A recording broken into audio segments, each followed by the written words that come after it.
अच्छा, एनसीईआरटी के अनुसार चीन का प्रथम स्थान है चीनी उत्पादन करने व गन्ना उत्पादन में। नहीं, गलत है। मैं ये नहीं कह रहा कि एनसीईआरटी गलत है, मैं ये कह रहा हूं ये पर्ची दी है वो गलत है। कक्षा 12 की पुस्तक भारत के लोग एवं अर्थव्यवस्था पुस्तक का नाम है। उसमें टॉपिक है कृषि और साथ में स्टार्टिंग में ऊपर हेडिंग है भू उपयोग। उसके अंदर पहले कृषि के प्रकारों को समझाया गया है और उसके अंदर हमारी जो कृषि टॉपिक है भारत का, उसमें फसलों को अलग अलग भागों में बांटा गया, अनाज वाली, दलहन वाली, तिलहन वाली, रेशे वाली, और लास्ट में लिखा है अन्य फसलें। अन्य फसलों में उसने 3 लिख रखा है, गन्ना, चाय, कॉफी। उसमें यही लिखा है कि सबसे ज्यादा गन्ना ब्राजील में उत्पादित होता है। कक्षा 12 टॉपिक का नाम है भू उपयोग। मैं एनसीईआरटी पढ़ता हूं सारा दिन, कम से कम 30 से 35 बार पढ़ चुका हूं। और एक बार एक पुस्तक नहीं, कोई जो टॉपिक मुझे मिल जाता है, मान लीजिए जो भी टॉपिक मुझे पढ़ना होता है, मैं उस टॉपिक को देखता हूं। मैंने एक सारणी बना रखी है कि ये टॉपिक इस पुस्तक में है। उस पुस्तक को उठाता हूं, तीनों को, मान लीजिए एक टॉपिक 3 पुस्तकों में, मैं तीनों को पुस्तकों को सामने रखूंगा फिर, और तीनों के अंदर बराबर में चलेगा। और एक बार नहीं है ये नोट्स, तो मैंने अलग बना रखे हैं एनसीईआरटी के। मैंने एनसीईआरटी वर्ल्ड ज्योग्राफी और इंडियन ज्योग्राफी दोनों के अलग अलग नोट्स बना रखे हैं। उत्कर्ष के एनसीईआरटी फाउंडेशन जो कोर्स है पीसीएस का, उसमें एनसीईआरटी में ही पढ़ाता हूं।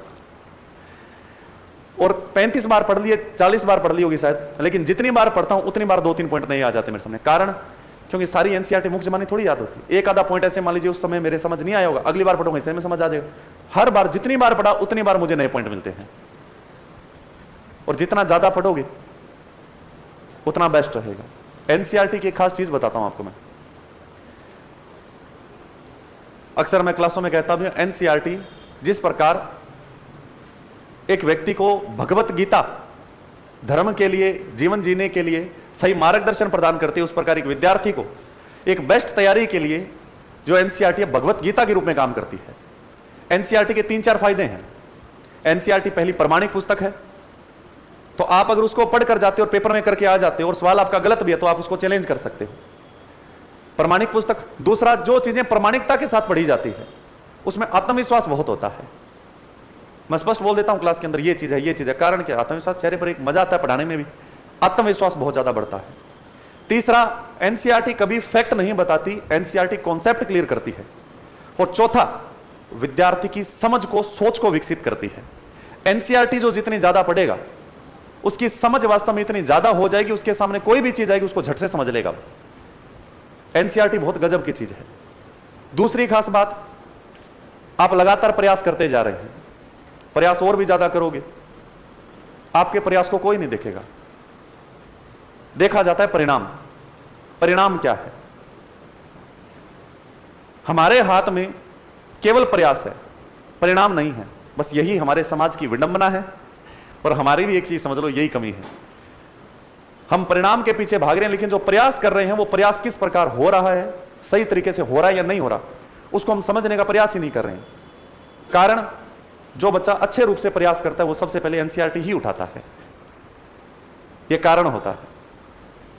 हमारे एनसीईआरटी की तरफ जाते ही नहीं कभी। आप तो मत जाना अब, क्योंकि जैसे मैं मेरी ज्योग्राफी पढ़ा रहा हूं पूरा एनसीईआरटी, मैं साथ साथ में बोलता हूं एनसीईआरटी में ये लिखा है, मेरी ज्योग्राफी पूरी एनसीईआरटी है। फैक्ट मैं आपको एक्स्ट्रा बता दूंगा, एनसीईआरटी के कॉन्सेप्ट आपको सारे अलग से बता रहा हूं।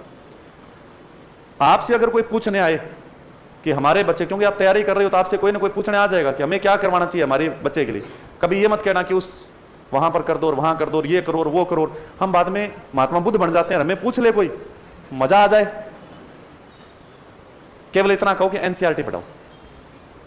और एनसीईआरटी स्कूल में नहीं बोलते थे कि अरे पढ़ लो आगे कुछ नहीं बनेगा, तब कहते मास्टर पागल है, इसको पता ही नहीं आगे ये थोड़ी आएगा। एनसीईआरटी जैसी कोई चीज नहीं है।